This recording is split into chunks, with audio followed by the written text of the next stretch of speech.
All right. Thank you, everybody, for joining us today. My name is Helen Dulac. I am the Public Education Manager for the North Texas Municipal Water District. We're very excited to continue our virtual Lunch and Learn series with our mini fall series. And here to kick it off is Dean from Texas A&M AgriLife. Dean is an extension program specialist too with the Urban Wish team.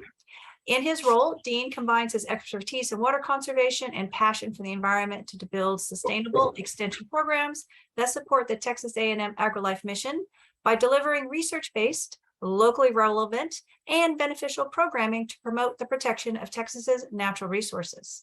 Dean also has close to 20 years of experience working with water conservation program development, management, and implementation of some of the most active organizations in Texas.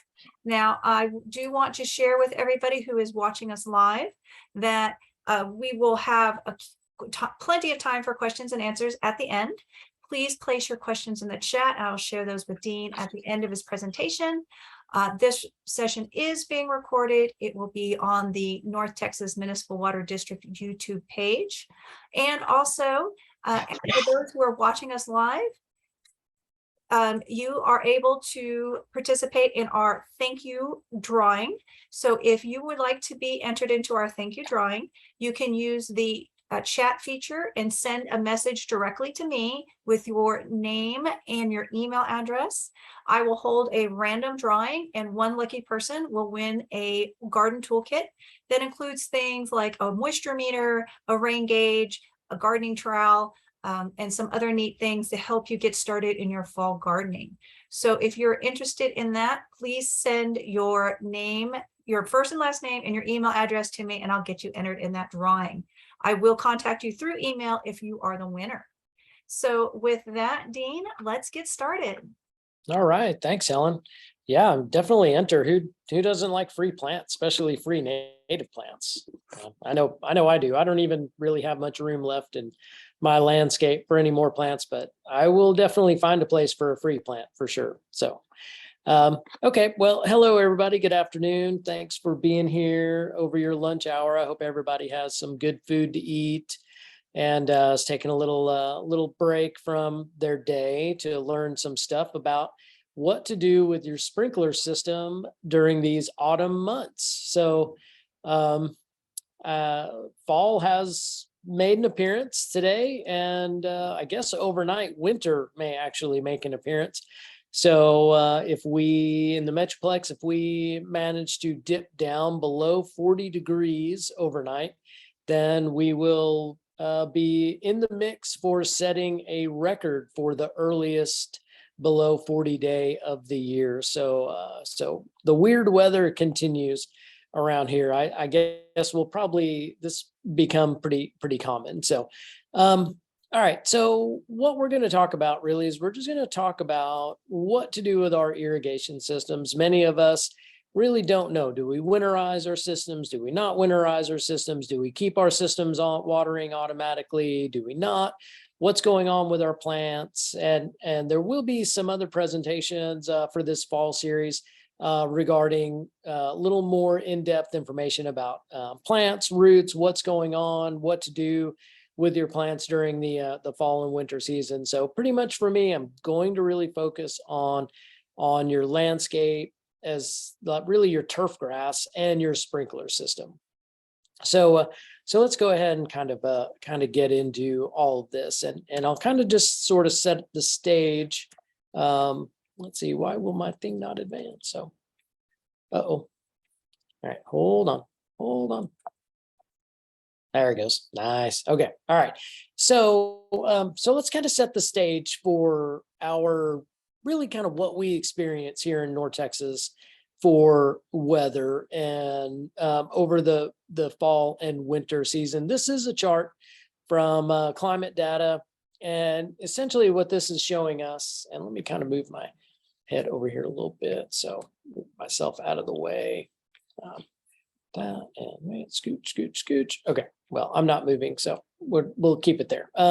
So what we're looking at here, that's better, is our average rainfall. So this is kind of data collected over like 15, 20-year period of time, and our average temperatures. And you can see in October, that's generally one of our wetter months. Now, of course, we really haven't seen that. Some lucky folks in the Metroplex did get rain recently. Many of us in the western part of the Metroplex did not get rain. But that's okay. We've got the lower temperatures, but you can see we usually receive a fair amount of precipitation over the wintertime. Now, that may not be rain, that could potentially be snow or, well, sleet, what we like to call Texas snow, right? But all of it counts. All of it adds up. It melts. It gets down into the soil. So do we really need to be running our sprinkler systems? And that's kind of what we're going to talk about. With why we might want to or why we might not want to. Soil moisture is kind of the key component here, right? If we have moisture in the soil, then our plants are able to uptake that moisture through their roots, right? Too much moisture, too wet, and the plants can't really take that up, right? But if we have just that right amount in there, then we're doing okay with moisture. So this chart, this is basically a whole year of average soil moistures. This is from Greencast Online. Anybody can go online and look at this data. The green line is a 10-year average. So over 10 years, this has kind of been our soil moisture levels throughout the year. And then the blue line is what happened in 2021.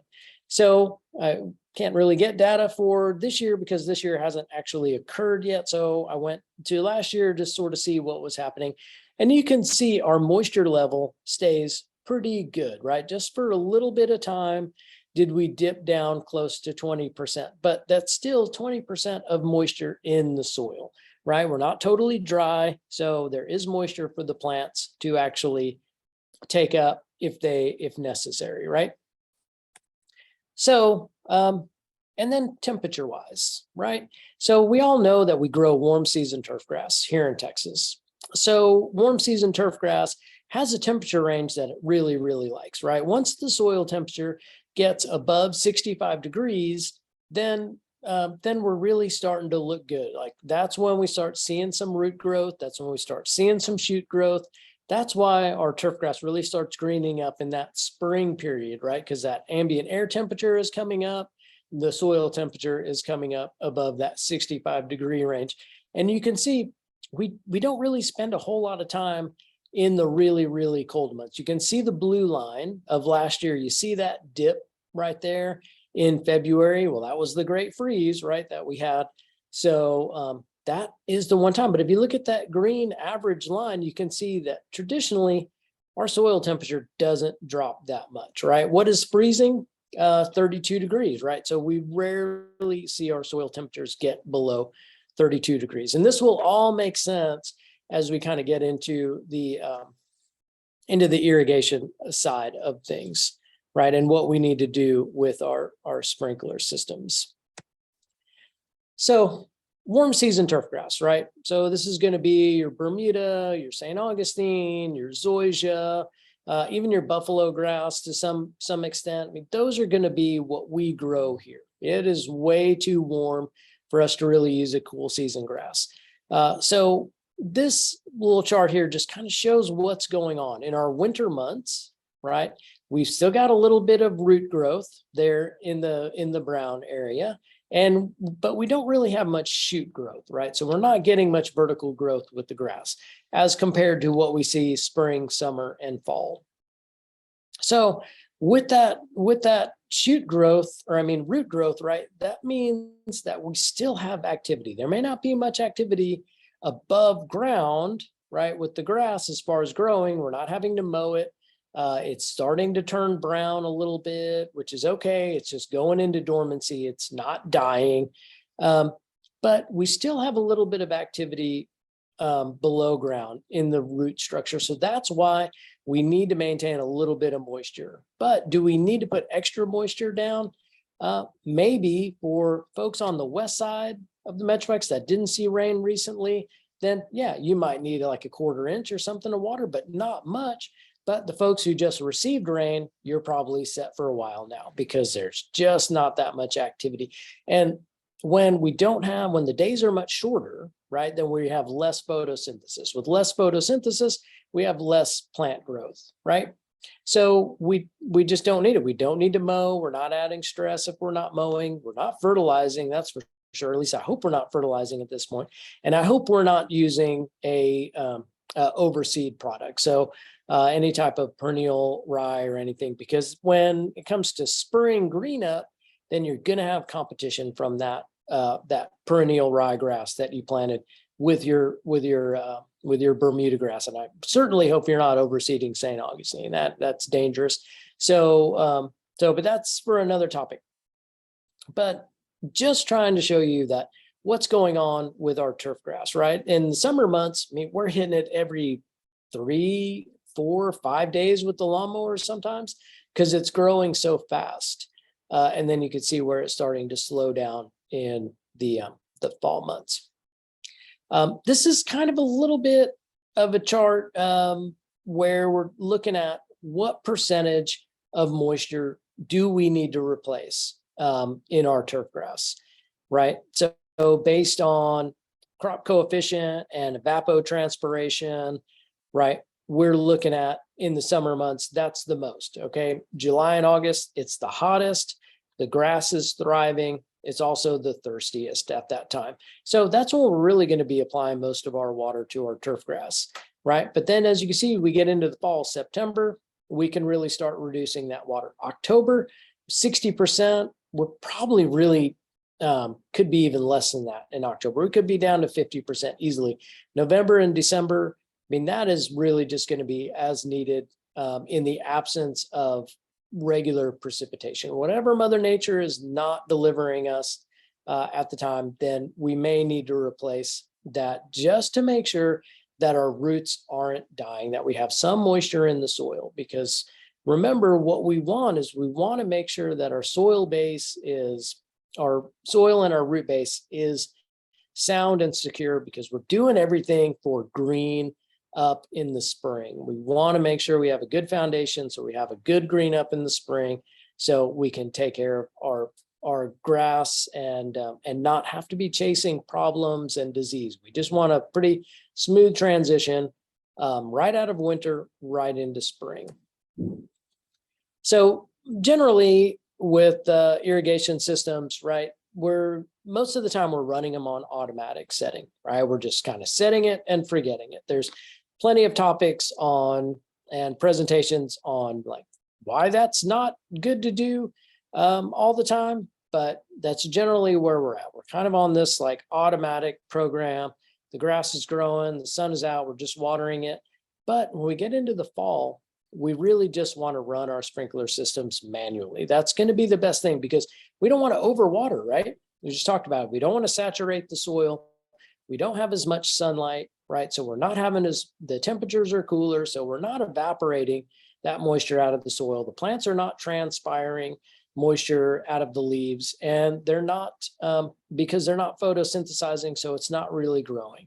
So excess moisture in this situation is really, really bad. So generally around Halloween is when I would suggest everybody should have their sprinkler systems turned off at that point, right? If not earlier than that, but that is absolute deadline there, right? And you can think about it as like, okay, I'm going to have trick-or-treaters coming by, and I don't want my sprinkler going off and spraying all the kids and soaking down the ghost costumes and all that stuff. So you definitely want to make sure that that sprinkler system is off by Halloween, and then you're just going to run it manually for the rest of the time as needed, which is going to be very minimal, hopefully. Hopefully we get enough natural precipitation where we don't need to run it more than once every couple of weeks, or maybe even once a month. And then when we get into spring, right around St. Patrick's Day, okay, just think green. We want to start greening up things. So, oops, I'm gonna get rid of that box. So just kind of keep that in mind. St. Patrick's Day is a really good time to maybe start thinking about turning your sprinkler system back on.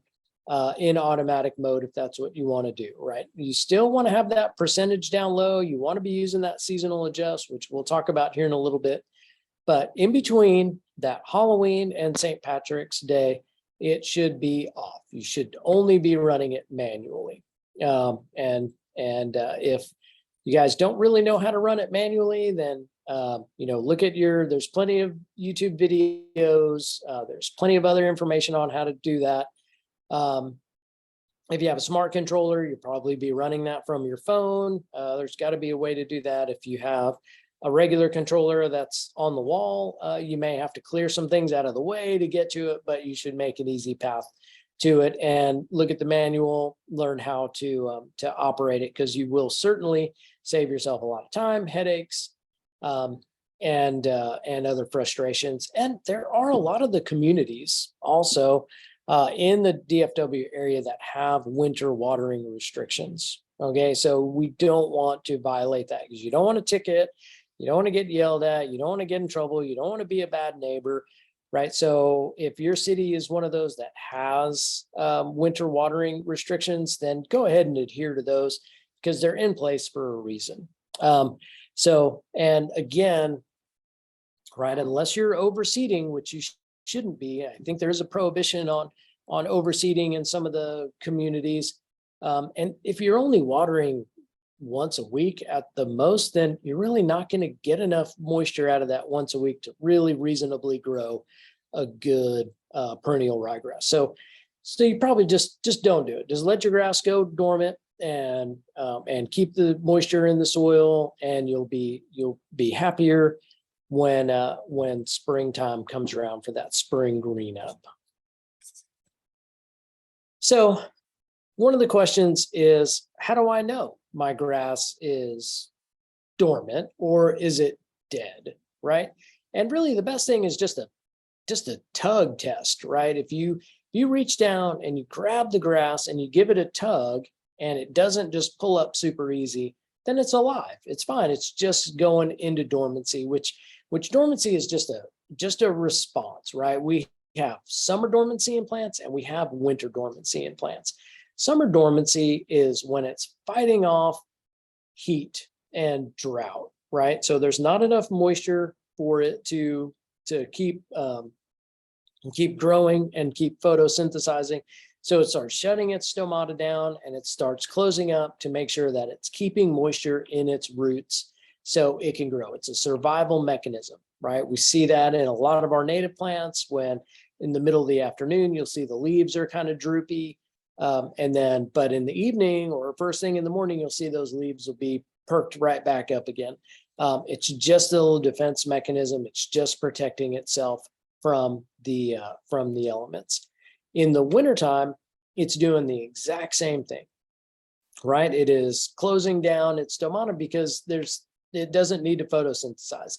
There's not enough daylight, right? There's not enough warmth. So the plant's not growing. So it's just shutting down and it's keeping whatever moisture it can in its roots, getting ready for a nice, healthy spring green up.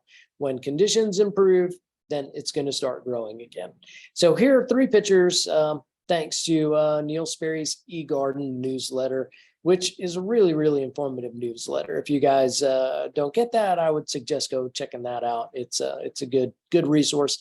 So on the left is just a really healthy stand of St. Augustine grass, right? This is what your grass should look like. It may have a little bit of brown here and there in it, but for the most part, that's pretty healthy looking grass. That looks pretty good for a close-up view of it. Then in the middle, you can see it's starting to go dormant. Okay, we're starting to see a little bit of brown in there, but it's not that straw like that, just yellow, like orangey kind of color. It's just a nice brown hay color. And that's just because the plant's just closing up. It's not providing moisture to its leaves. It is starting to go to sleep for the season. So this is kind of where you want your grass to be at. You can get down there, get a good pinch of that grass and pull on it, and it's not going to come up, right? It's going to be stuck down into the soil pretty well. That's telling you, hey, things are okay. My grass is going to be okay. The roots are still intact below the grass. This picture here on the far right, I mean, that grass is pretty much dead, right? There's a couple of little green sprigs hanging on in there, but you can see bare soil. There are no more stolons above ground. That's St. Augustine grass, grows with these like runners that run above the ground, right? If those are not present, then the grass is definitely not going to grow and not going to regenerate. So you can grab a handful of this and it's just going to come right up, just like straw. So now you know your grass is dead. You're in trouble at this point. So that's just kind of a little way to tell what your grass is doing. If you're in that dormant state, don't worry about it. Just let it do its thing. And like I said, it's going to be fine. You're going to be okay. Grass is really, really resilient. Turf grass is. So one of the things that we can do, right? So we talk about not watering in the wintertime, only watering as needed. So everybody, well, not everybody, but most of the Metroplex is covered by some type of water recommendation program. And I'll get into those here in just a minute. So essentially what's going on is we're using local weather conditions, right? We've got weather stations all over the Metroplex, and that information from those weather stations, the solar radiation, the humidity, the wind and the temperature are all being calculated and crunched into a formula called the Penman-Monteith equation, right? And that equation and the crop coefficient, I'm getting it kind of into the weeds here with turf grass, is giving us an idea of how much water we need to replace that our turf grass needs to grow healthily, right? So, and this has been going on forever. This is information that's borrowed from agriculture over years and years, been adapted to turf grass, and it is pretty good science. It is really, really good science. But the idea here is that this data is telling us whether we really need to water our grass. We can go out to our grass, right? You can take a screwdriver, you can stick it in the soil, right? If it goes in real easy, then there's plenty of moisture in there. It's kind of like baking a cake and putting a toothpick in, right? If you pull the screwdriver out and it's got soil all over it, right, then maybe it's too wet, right? But if you can't get that screwdriver down into the ground, then it's really, really dry and it's too dry. And at that point, you probably need to water. So that's kind of just the human test, right? But if you're more technically savvy and you really want to look at it, then from a scientific standpoint, then you really want to find one of these watering recommendation programs that I'm going to go over, because again, right, water is pretty precious, right? We don't want to waste it. We don't want to overwater. If we don't need to water, we don't want to. That goes for the summertime, and it definitely goes for the wintertime. Okay, because remember, right, we have those shorter days, so we're not evaporating that moisture that we're putting out. So whatever it's into the soil stays there a lot longer than it would in the summertime. Okay, so we have mostly clay soils around the Metroplex.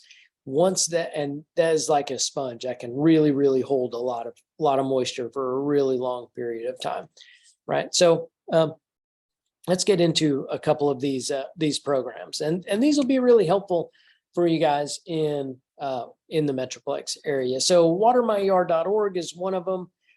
This is a North Texas Municipal Water District program and an Upper Trinity Regional Water District program. This should be available to anybody that's a customer of either of these water districts. This one has a phone app that goes to it, so you can get watering recommendations sent directly to your phone in an app form. There's a lot of really good information that comes along with this. And essentially what you're going to get is every week, you're going to get a recommendation that's going to be it's going to be in inches. So you may have to do a little bit of work. I did a presentation, lunch and learn, and maybe Helen can link to it, where we talked about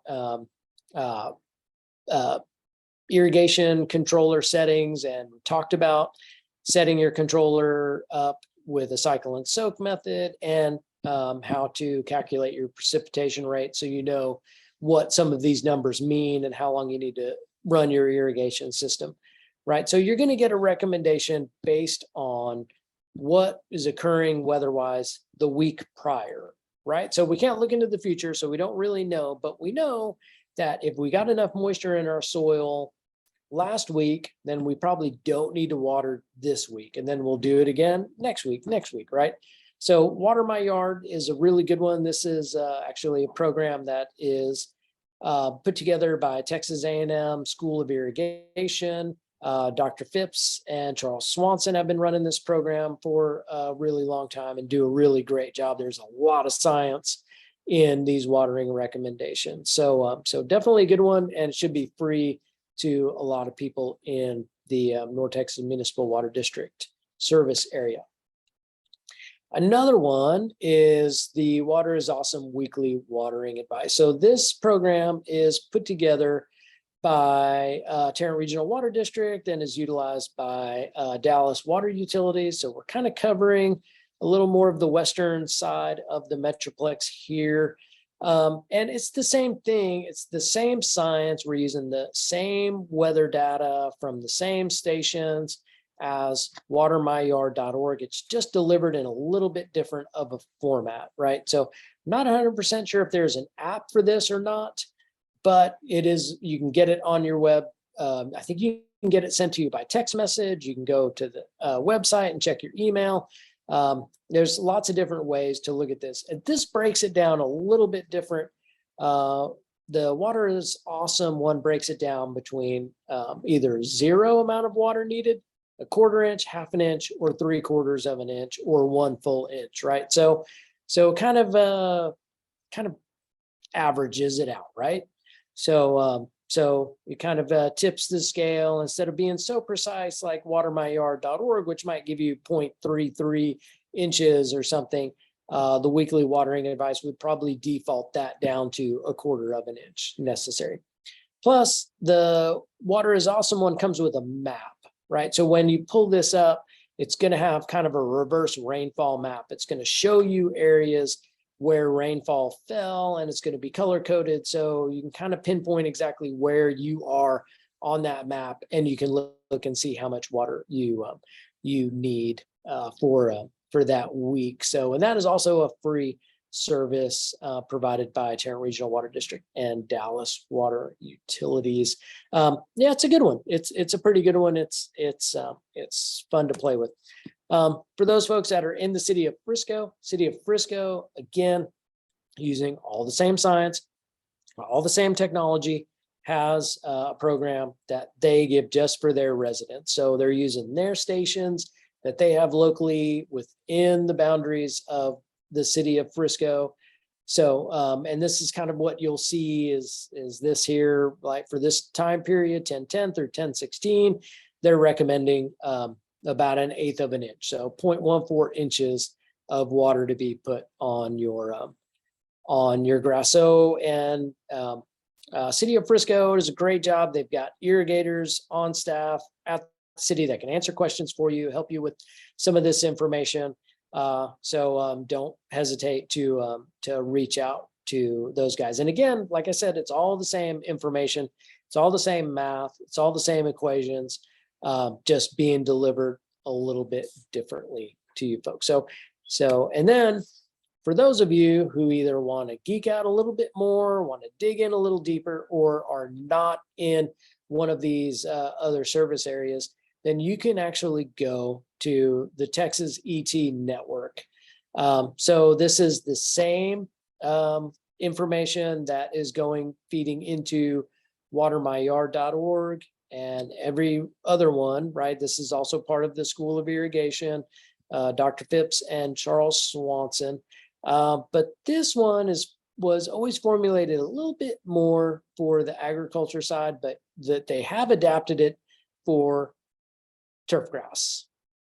So with this one, this is showing you kind of where all the stations are around the state of Texas. Is kind of the home page, the landing page, and you can see there are stations everywhere, right, all across the state, and of course a little bit sparser in the west and in the Panhandle But that's okay. We don't care about the panhandle anyway. So no, I'm just kidding.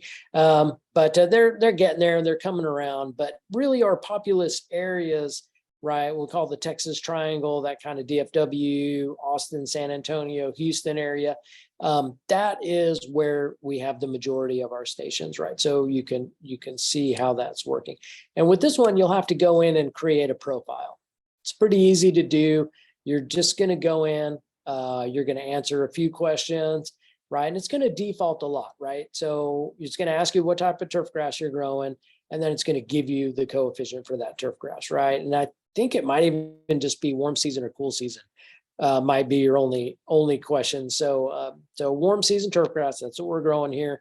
And then it's going to ask you the allowable stress factor, right? So how much stress do you want to give it, right? Do you want this perfect ultimate green look all the time, right? Then you can adjust that to like a allowable factor of like 1. If you're okay stressing it out a little bit more, you don't quite want to water excessively, right? Then you can lower that stress factor. Here I've got it set for 0.6. And then it's going to give you how much effective rainfall. And in this scenario, so this requirement came out, was put in my email Saturday, October 15th. And what it shows is that we had 0 measurable rainfall, right? It shows how much evapotranspiration occurred, what our max temperature was, minimum temperature, all the information, all the things are here that the weather station is collecting. And what it comes up with is based on the plant coefficient and my allowable stress type. It is recommending a little over 1/2 inch of water to be replaced, right? And that goes well into what the chart was that I showed earlier with the kind of moisture percentages and sprinkler percentages broken down over the year. So that falls right in line with that. There's nothing wrong with this. It's perfectly, it's really correct because we have not received measurable rainfall in quite some period of time. But in the summertime, right? So if we're looking at June, July, or August, and we had these same type of conditions where we received 0 rainfall, that watering requirement would probably be up to 1 inch or more, right? Just because the plants are growing and the roots are thriving and it's really thirsty. But again, we're kind of going into that dormant state. We're going a little sleepy, so we don't need that much precipitation. And then you can pick what day you want this information to be sent to you, right? So my watering days that I typically adhere to are going to be Thursdays and Sundays. So if I'm going to make any adjustments to my irrigation system based on this information, then I want it sent to me either like Saturday, Sunday, or Monday, just sometime before I'm going to actually water on those days. So of course, right now I'm just doing it manually. So I have actually no days going right now. So, so I hope that helps. I see quite a few questions in the chat, so that's great. We'll get to those after the presentation is over. So now we kind of know, right? We know what's going on with our plants. We know what's going on under the soil. We are okay now with determining whether my turf grass is just going dormant or is it dead? Do I have some kind of disease? And of course, this is a time when, we can see a couple of things popping up with St. Augustine grass, a couple of things happening, right? So before we go and we start spraying chemicals or fungicides, herbicides, insecticides, anything like that, you want to be 100% sure that you've identified what the problem is before you start going after it, right? So definitely use your county extension agent, send some pictures in for of what you got going on, and definitely make that identification before you go blowing a bunch of stuff on, because you can in fact create more problems for yourself down the line, right? Because remember, nothing is really moving through the plants right now. There's very little movement in the soil with moisture, because our turf grass is starting to go into that state of quiescence, or that summer or winter dormancy period, right? So I love this thing. Texas has 12 seasons, which is for sure more. We could probably even go 13 or 14 seasons, depending on how creative we are. But we're right here. We're perfectly in this, like this false fall area. We know we get tricked every time, right? We start getting these cooler temperatures in. We're like, oh, fall's finally here. We break out the sweaters, right? And then we'll get a cold day. And then next thing you know, we'll be back up to 85 degrees for a little while longer. So don't get too excited. But it sure is nice. I'll take the weather that we have right now. So, but let's talk about what are some things we want to be doing in the fall with our sprinkler systems and with our landscapes. Okay. So let's just kind of talk about this for a little bit. First things with our sprinkler systems is the weather is pretty good outside, right? So it's not terrible to be outside like it is in, August and September when it's just hot and miserable. So this is really a great time to spend a little time running your irrigation system. Run each of your zones and look at everything, right? You want to look for leaks. You want to look for broken heads, blocked heads, exposed pipes, exposed components, anything like that, right? And I will tell you, when we had the freeze, right, the components that were most affected by that cold weather, even though we were below freezing for several days, right? The things that were most impacted were components that were exposed, right? So if you think about all of like the pool pumps that went out and different things like that, backflow preventers that were like installed above ground, I mean, all of those things suffered from the freeze, but everything that was buried below ground really did okay. Okay, so remember that chart I showed you way early in the beginning of the presentation where we looked at the soil temperatures, right? We really weren't below freezing. For a very short period of time were we below freezing with during the freeze, right? But normally we're not below freezing. And that chart I showed you is a measurement at 4 inches of depth, okay? Most of our irrigation components are buried at 6 inches or more of depth, right? Because that's the law. That's the rule for installing that step. But if we have valve boxes that don't have covers on them that are exposed, or if we have places where the pipes are pushed up out of the ground or open trenches or anything, those things, we want to make sure those are covered and protected, right? Before winter sets in. Let's go ahead and let's make those corrections during this time.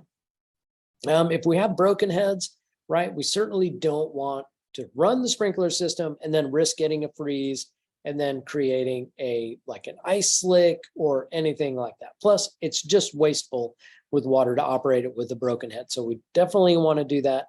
Anytime we have like a head that's blocked, maybe it's behind a shrub or something, let's just flag that, make a note of it, because now is a really good time to move that head, right? Because again, it's not miserably hot outside. It's actually enjoyable to be outside working in the yard, and hopefully our soil is a little bit softer so we can dig in it and without killing ourselves or breaking our backs, right?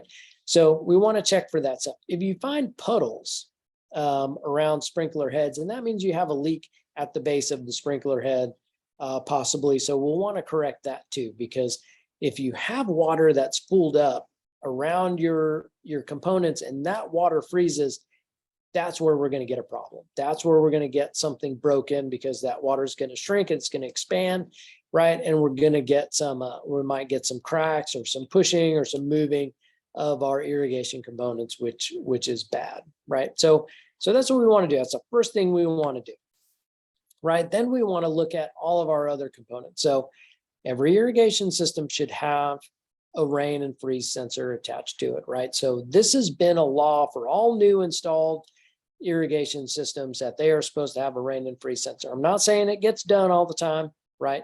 But everybody should have one. If you don't have one, you should go get one, right? They're inexpensive. You can get them pretty cheap, or you can get pretty expensive, elaborate ones. Whatever you want to do, they've got them all out there.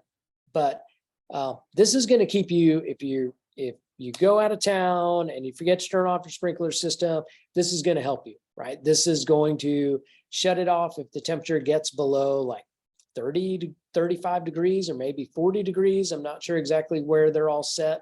Some of them you can adjust. So if the temperature dips down that low, it's going to shut off the system. It's going to interrupt the program.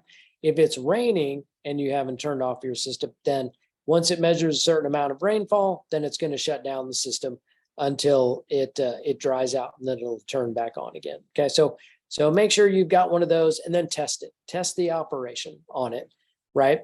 So you can put it in the refrigerator if you want to test to see if the freeze operation is good. I know it sounds a little crazy, but that's one way to do it. If you want to test the rain part of it, you can spray it with a water hose until it turns off the system when you're operating it. Those are two ways to test it. And then if it takes batteries, may not be a bad time to install batteries in it. And a lot of times our controllers have a battery in them, a battery backup. So now is a good time to just go ahead and change that battery out while you're at it. So yeah, and if you don't have a sensor, go ahead and get one installed. So super easy to install. They're really simple. Here's a classic case of a blocked head. So we got an irrigation head here on the corner, planted a holly shrub there in front of it.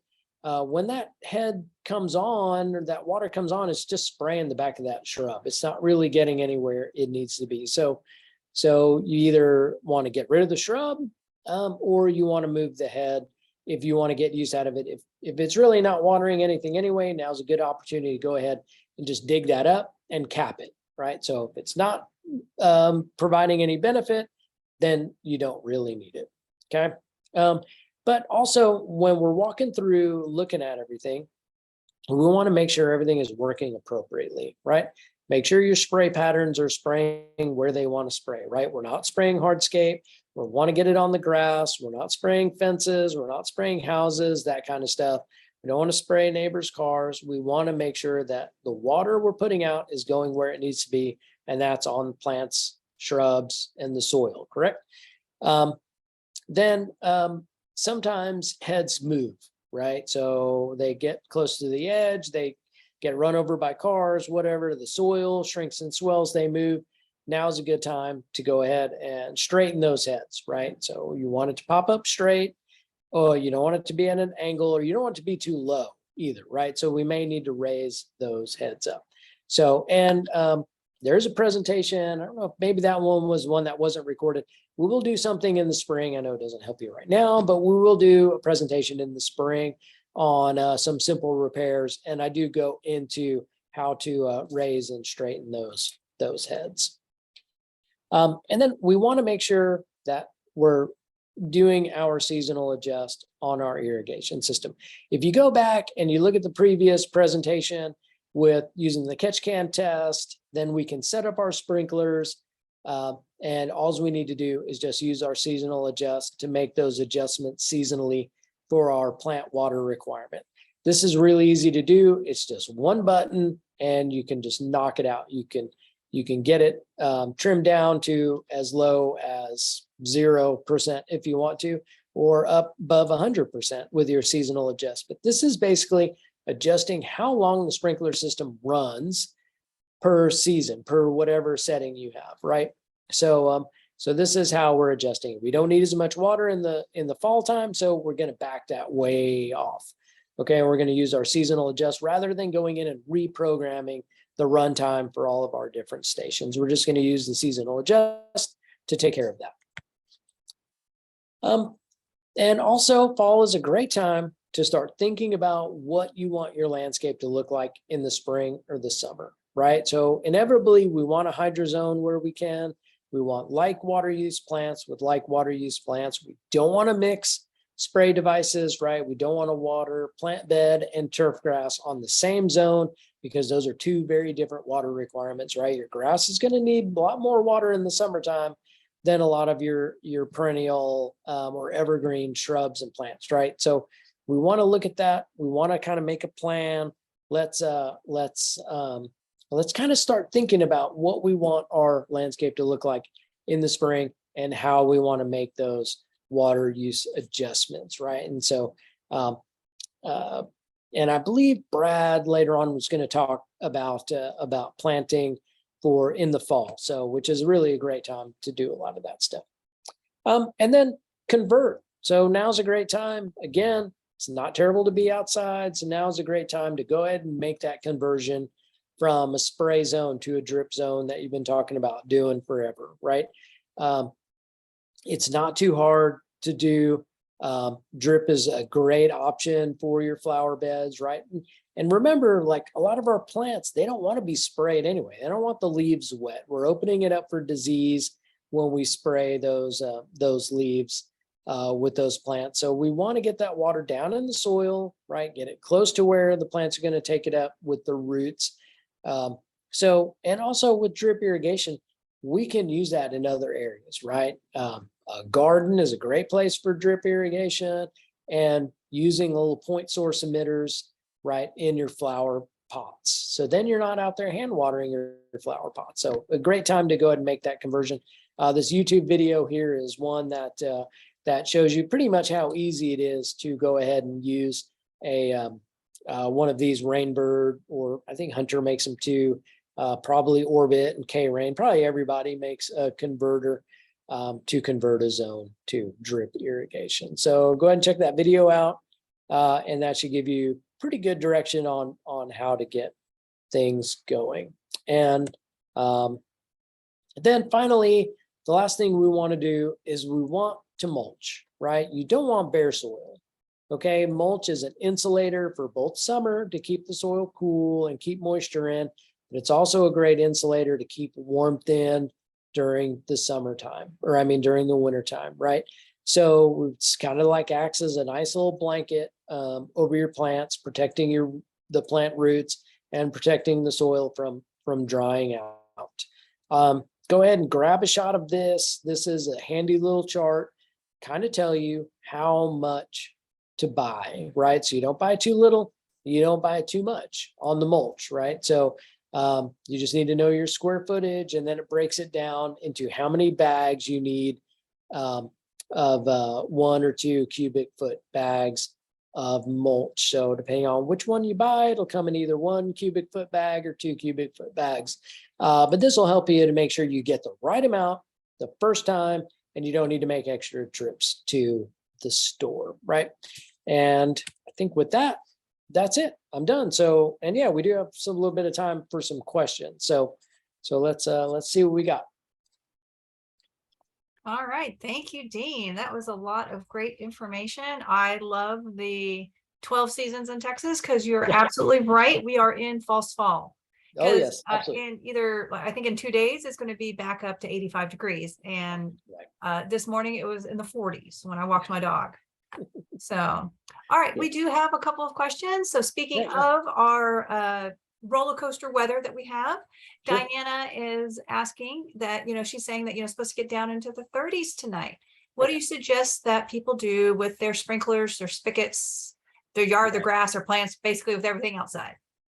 Yeah, just like anything, protect the peas, right? Your pipes, pets, and plants. If you have anything that's really tender, right? Anything newly planted, you want to make sure that you water it at the soil, not on the leaves, and make sure it's covered with mulch, right? I think if we do hit that temperature, we're not going to get below freezing. So I don't think we're going to need to worry about that, right? 32 degrees is our freezing point. So I don't think we need to worry about that. But if you have something that's really, really tender, that's freshly planted, you may want to throw a blanket or a sheet over it or something just to kind of protect it. But even though we do hit that low temperature, it's just going to be for a very short period of time. I don't think we're going to sit in that below 40-degree weather for a while. So I wouldn't worry about that. If you're concerned about your pipes and your spigots, you can go ahead and put some little foam covers on them or wrap them. But I honestly don't think we're going to see any kind of issue with this little event here. So I think we're going to be okay. Yeah, you have a point. Like I mentioned, the temperature is going to warm up, but eventually we will get into real winter, and having that freeze protection is important, and something and eventually need to do. Right. And now is a great time to do it. Like now is a great time to prepare for the winter, right? If you're going to buy frost cloth to cover your plants, go ahead and get it now, right?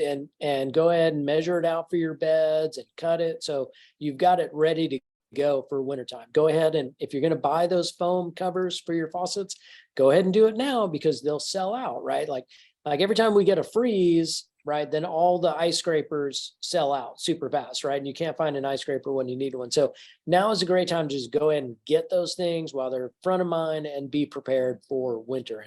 And the sure sign is if you buy all that stuff, then we won't get any kind of winter and we'll be okay. So either way, you'll be prepared at some point in time for it all.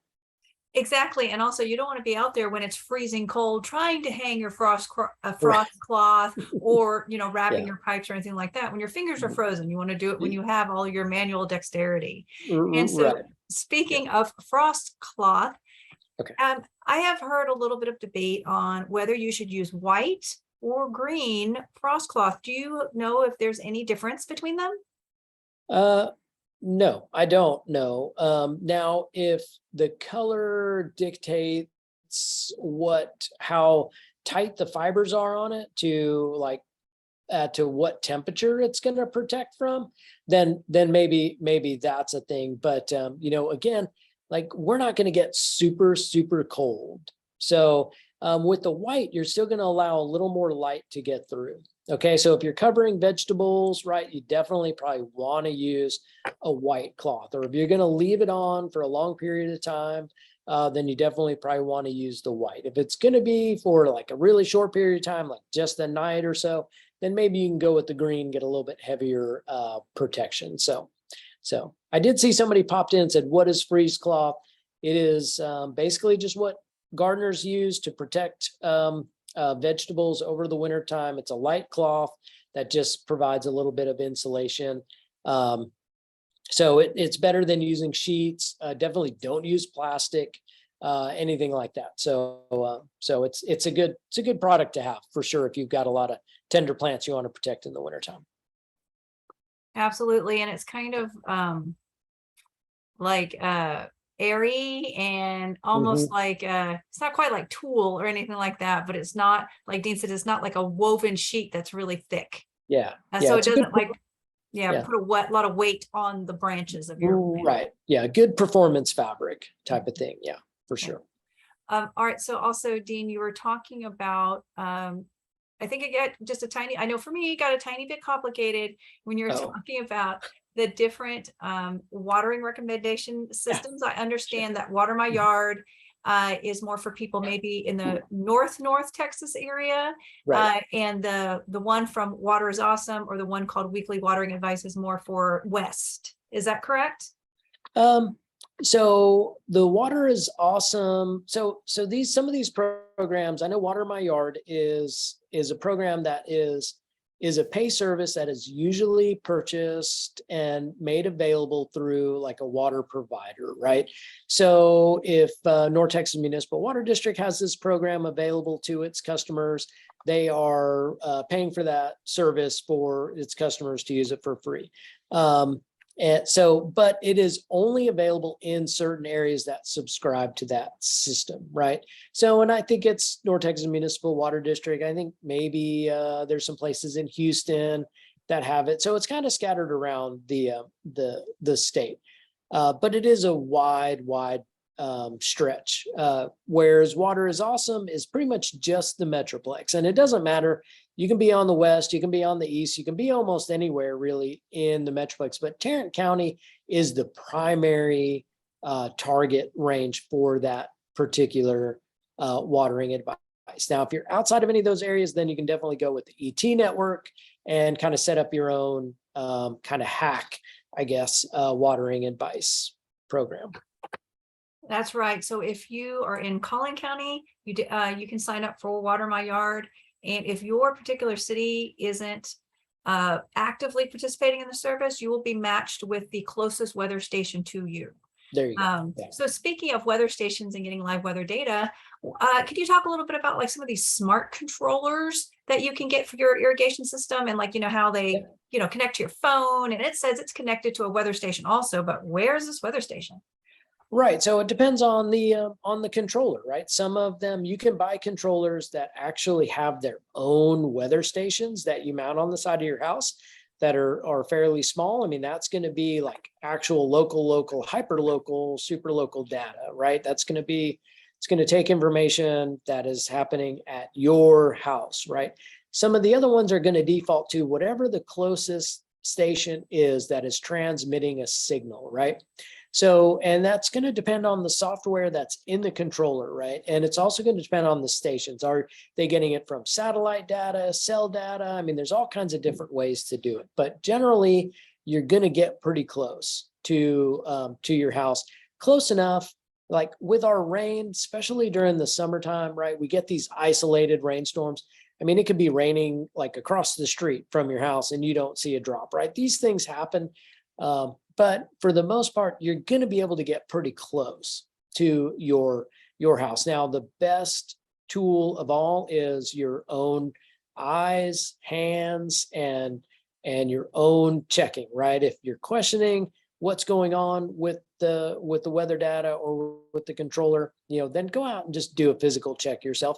But the smart controllers, they're using the same information that these watering programs are. They just usually ask for a little bit more information to localize the data that it's giving you for your particular lot. So it's pretty much the same principle, same math. It's just kind of doing it for you within the controller rather than you doing it yourself on the controller and making those adjustments. Thank you for that concise explanation, Dean. All right, as we wrap up, I want to thank Dean very much for being our first speaker in our fall mini Lunch and Learn virtual series. Thank you very much for sharing your expertise, your time with us, Dean. I also want to remind, oh, you're welcome. I also want to remind all of our guests who are watching live that if you'd like to be entered into our gardening kit giveaway, which does include a moisture meter, to please send me your name and your email address through the direct message feature in the chat so I can get you entered into that drawing. It will be a random drawing for one winner to receive that garden toolkit, and we will be doing this each series. So we have each class in the series. Each class in the series, we have 3 classes. The next one is actually on October 27th. It's called 4th Quarter Lawn Care, Top 10 Plays for Success. And that will be with Dean's coworker, Becky, who will be talking about how to get your lawn prepared so that it is awesome and resilient for the spring and summer. Also, you could check out ntmwd.com/classes, plural, ntmwd.com/classes to see a list of all of our classes, get those links to register. Also find all the recordings to the past sessions we had this summer with Dean and his colleagues. And he is correct that we are having Brad Voss, who will be our 3rd speaker on November 18th, talking about North Texas tree and shrub planting guides to have those best time to plant those trees and shrubs and to get them prepared for success. Yeah, so, absolutely. Yeah, I'm looking forward to that one. And also you can visit the NTMWD YouTube page to find also recordings of our classes. So thank you all very much for spending your time with us. And I hope to see you on October 27th for our next series. Thank you all very much. Thank you, Dean. Right. Yeah, thank you very much. All right. Bye, y'all.